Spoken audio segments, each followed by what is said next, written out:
Buenos días muchachos, entonces estas son las diapositivas correspondientes al tema 7. Ya habíamos comentado en clase que vamos a tratar el origen de la vida, las diferentes teorías existentes y la evolución. Todo esto entonces lo vamos a poder englobar en el concepto de biodiversidad, ya que bueno, pues esos dos temas pues conducen de alguna forma a la variabilidad de formas vivas que vemos hoy en día. ¿Listo? Entonces empecemos. La pregunta de cómo se originó la vida en la Tierra, bueno, es una pregunta que viene haciéndose el ser humano desde hace tiempo, ¿listo? Y es uno de los problemas pues más difíciles de contestar. Históricamente se han ido dando diferentes explicaciones pues que han sido descartadas, ¿listo? Y hasta llegar a la teoría actual.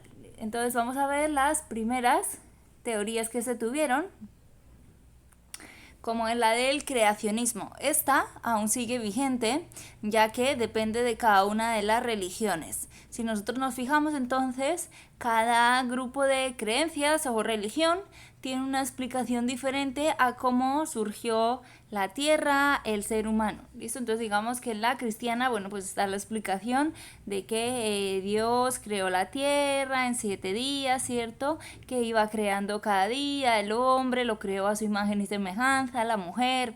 ¿Listo? Si nosotros miráramos la religión, el hinduismo, entonces nos daríamos cuenta de que, bueno, pues había una serpiente gigante que le dio origen al universo. Estas son válidas, pero desde la perspectiva científica no han podido ser corroboradas. Entonces recordemos que todo conocimiento científico, ¿listo?, debe de poder ser validado, ¿sí? Entonces estas teorías desde la perspectiva científica pues no serían de utilidad para responder pues esa incógnita de dónde viene la vida. La otra teoría que estuvo en vigencia mucho tiempo fue la de la generación espontánea.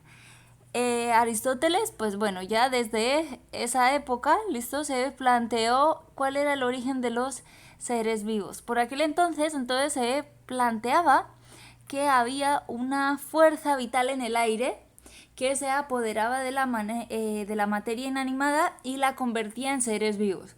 De esta forma, entonces, era posible que, bueno, si ellos ponían una ropa vieja y trigo, a los 21 días, pues aparecieran ratones, o que de los troncos que flotaban en el río surgieran los cocodrilos. Parece una idea muy loca, pero esta teoría estuvo vigente mucho tiempo. ¿Listo? De hecho, bueno, pues hubo que esperar bastante tiempo, digamos que varios siglos, hasta que Francesco Redi pudo plantear un experimento que de alguna forma desechara esa teoría.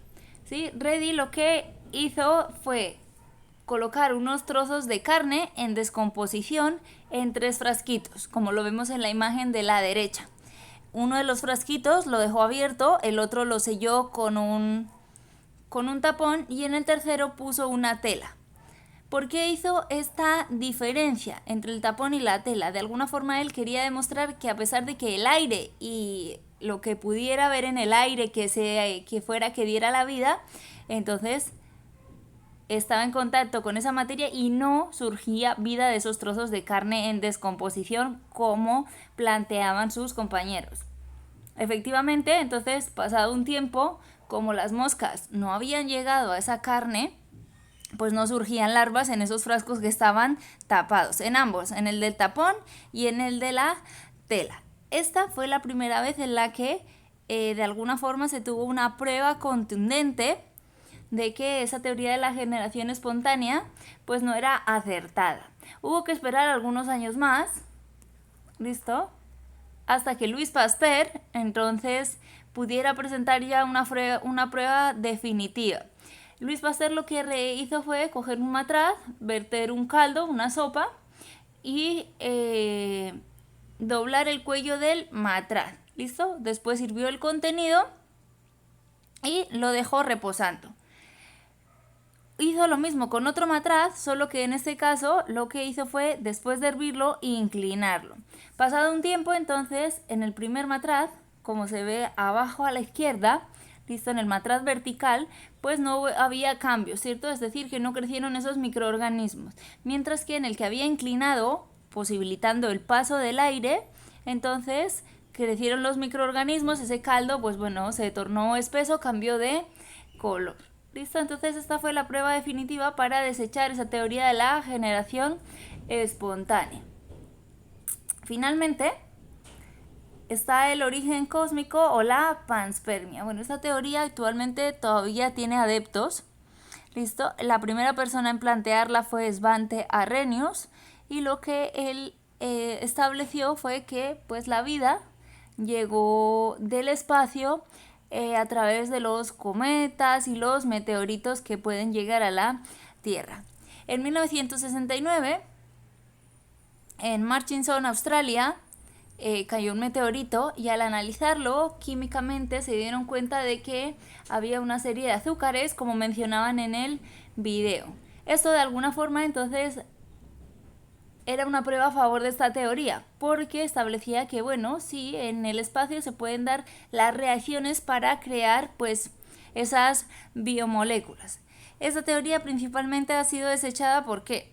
Porque a pesar de que hay pruebas de que, bueno, pues las biomoléculas pues pueden estar en los meteoritos, etcétera, no responde la pregunta básica, que es ¿cómo surge la vida? ¿Listo? Entonces, bueno, esta tampoco es que sea la definitiva. Hoy en día, entonces, definitivamente, listo, y la teoría actual, bueno, analiza el origen de la vida en 3 momentos.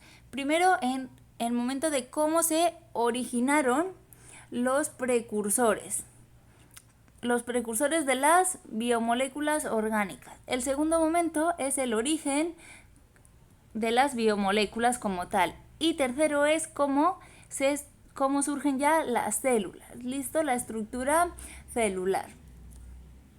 Entonces veamos cada uno de esos momentos paso a paso, ¿listo?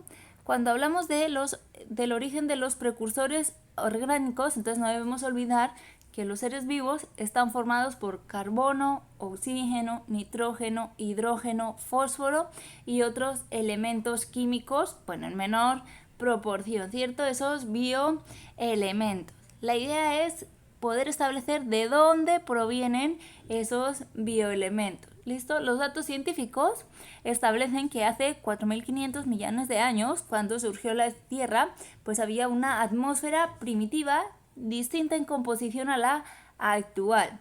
En este caso, esta atmósfera estaba formada por dióxido de carbono, amoníaco, metano, hidrógeno y vapor de agua.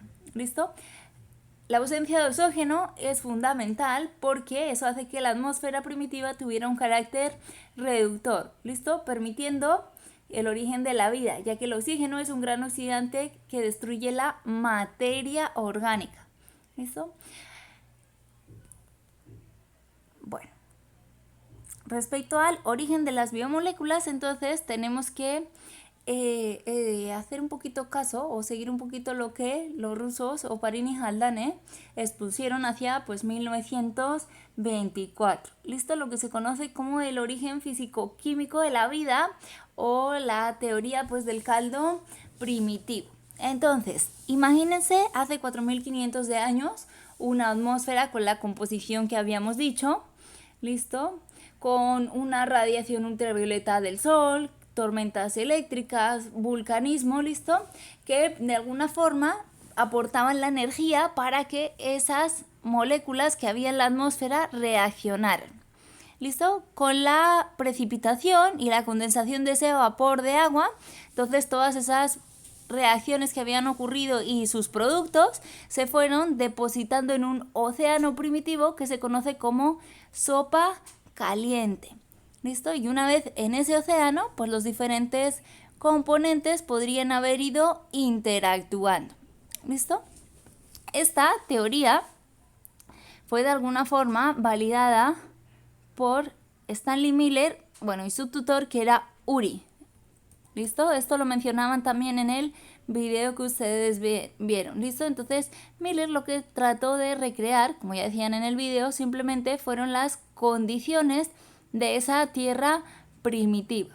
¿Listo? Entonces creó un sistema cerrado en el que tenía un océano primitivo, que era ese matraz con agua que aparece abajo a la izquierda, una fuente de calor para que ese agua pudiera evaporarse y circular por el sistema, una atmósfera con un cierto contenido en gases metano, amoníaco, hidrógeno, ¿listo? Una fuente energética, que eran esos dos electrodos, ¿listo? Que hacían reaccionar esos gases, y en el condensador lo que hacían era ese vapor de agua y ese vapor de agua condensaba y arrastraba los diferentes elementos que habían reaccionado, esas moléculas de las reacciones de esa atmósfera, de esa recreación de la atmósfera. ¿Listo? Toda esa condensación entonces volvía por la tubería al océano primitivo. ¿Listo? Como resultado, pues aparecieron diferentes moléculas orgánicas que aparecen en los seres vivos, por ejemplo, aminoácidos, bases nitrogenadas y otros ácidos orgánicos.